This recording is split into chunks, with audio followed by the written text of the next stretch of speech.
minata ning vlog ni Ka Eric tungkol ni sa iyang opinion sa panawagan ni Kong Barsaga nga magrally sila dito sa Tubangan sa Forbes Park. So minaw tani kay murag na punto ni si Ka Eric aning party aning plano ni Kong Barsaga na magrally diya sa Tubangan sa Forbes Park. Nanawagan na mag-resign ang mga buhaya.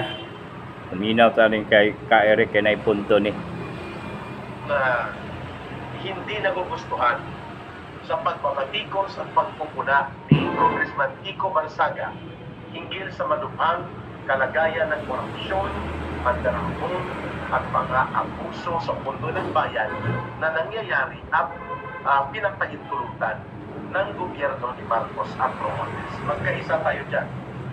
Ito lang po ang problema natin, mga kababayan. At dito ako nagbibigay ng papaliwanag. Kaya ang title natin ngayon ay mga mahalagang pagpapaliwanag hinggil sa people power.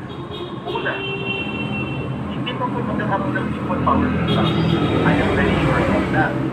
Dahil ang people power ay isang malawak, may organisado, at mayroong alyansa, at mayroong spontanyo ng pagkilos ng iba't ibang sektor na mayroon pong central figure ng isang oposisyon o grupo ng mga oposisyon na mayroon pong common agenda.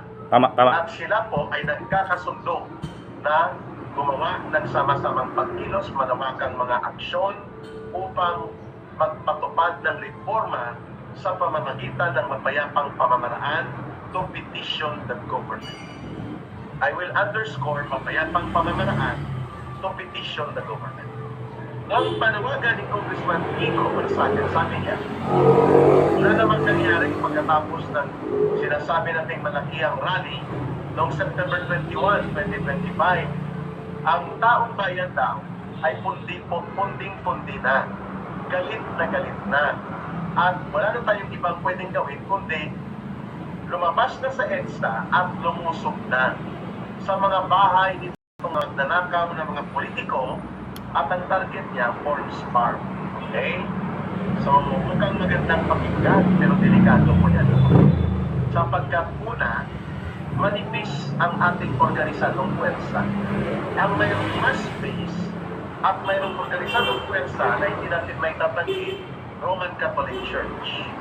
At yan ay anti-Duterte. At sila po ang may mga parokya, sila po ang may hawak ng malalaking eskwelahan. Catholic Educators Association of the Philippines, SIAP, mga parishes all over the country, they can mobilize millions. Kung sila po ay manawagan, kaya nilang i-deliver ang millions. Definitely, walang ganong organisasyon si Kiko Barsaga para bukas. Klaro tayo dyan. Number 2, na mayroong mass base that can deliver a strong organized number ng mga tao na pwedeng kumilos at magprotesta, Iglesia ni Cristo. And we are very sure na in Metro Manila alone, kasama ang Cavite, Laguna, Batangas, Rizal areas, and then Bulacan, Tarlac, Pampanga, na bumaba dito sa Metro Manila, kaya nila magpa-marcha o magpatipon ng tao ng mahigit 1 million hanggang 1.5 million in Metro Manila alone. Definitely wala dyan bukas ang Iglesia ni Cristo.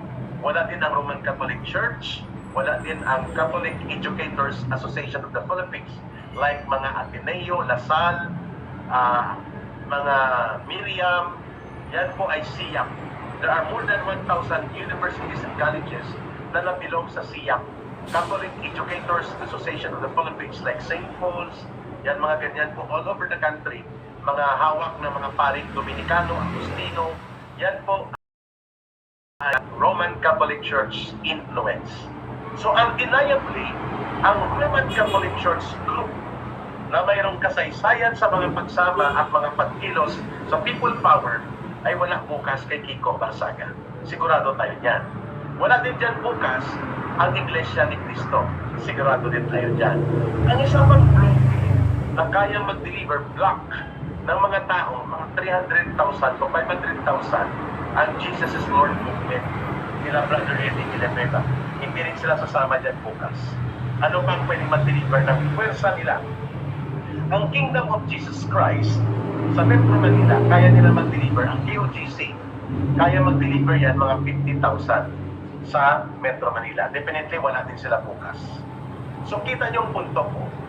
Ang UP Diliman, ang UP Manila, ang Polytechnic University of the Philippines, at mga universidad sa UBEL, wala din dyan bukas. Walang pasok eh.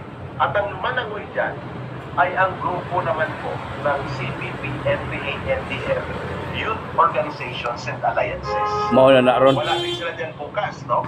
Kasi walang pasok nga linggo bukas. So definitely, hindi po tumutugma sa realidad ang panawagan ni Kiko Barsaga. Hindi niya ina-analyze ang sitwasyon eh. You cannot create people power just because one morning you wake up na manawagan ka na ng people power. Hindi po ganun yun. Dapat realistic tayo. O, direta. Bakit Dali mo na lang ito ta. pinupuntuhan, mga kababayan? Sapagkat, So, guys, muna siya ang opinion ni Ka-Eric. Nalisod kaya na siya mahimo ni Kong Barsaga kung wala kay mga component o mga representante gikan sa mga iba't ibang mga sektor, no, wala siya suporta sa mga simbahan o uban pang mga sektor. Lisod kay na karon may tabuan na ayang plano nga yang lusubon ang Forbes Park, mura na lang siya garayot dia, mga siko pa na siya sa pulis. So bantay-bantay mo dia, nganlan peaceful lang yun yung rally dia. Okay.